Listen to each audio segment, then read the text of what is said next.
Alebo teda, hi guys, get ready with me. Dneska má moja spolužiačka, alebo teda kamoška narodeninovú oslavu, takže get ready with me na tú oslavu a ešte idem do Eurovej nejaký darček dokúpiť a ešte si niečo kúknuť.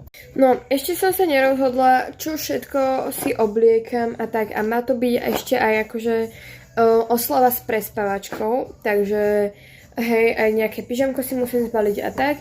Ešte teda neviem úplne, čo si beriem. Chcem sa v tom cítiť nejakom komfortne a proste elegantne. No guys, dneska som sa rozhodla ísť na úplne proste full face, full beat make-up, keďže proste chcem sa cítiť dobre. No guys, tento make-up som si že dosť obľúbila, ale je tam jedna taká zlá vec, že to nie je moc ježišbože, to som prehnala.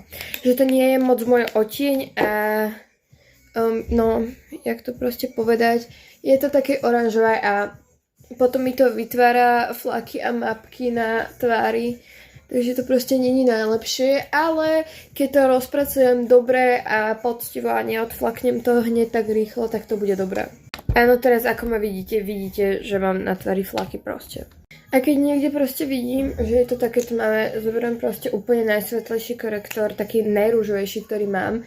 A keďže je rúžová, tak trošku akože zjemňuje a proste color coduje proste oranžovú, tak to tam trošku dám.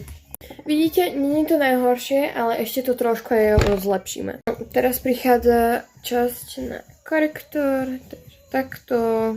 Ježiš, toto nenávidím, keď sa stane, že neviem trafiť do toho. Teraz si dám na tvár takýto fixačný sprej. Akože trošku sa v ňom aj vykúpem, lebo potrebujem, aby mi make-up dosť dlho vydržal. Potrebujem, aby mal dosť dobrú výdrž. No dobre, teraz poďme bakeovať. Používam ten rúžový púder od Catrice. Značku Catrice som si v poslednej dobe celkom zamilovala, takže sa tu vyskytnú produkty od tej značky. Kým vyzerám takto hrozne, ideme si robiť obočie. Ideme si to dať dole, ale tentokrát to nebudeme dávať dole tak klasicky. Zoberiem si beauty blender, s ktorým to proste budem úplne takto zapracovávať, rozblendovať všade do tváre. Zoberieme si môj obľúbený bronzer a takto si s ním urobím takto čelusť. Blush, highlighter, pery, bol to boj, ale make-up už mám. Outfit, ale dobre. Dobre, toto je všetko, idem sa baliť a do obchodu. Bye!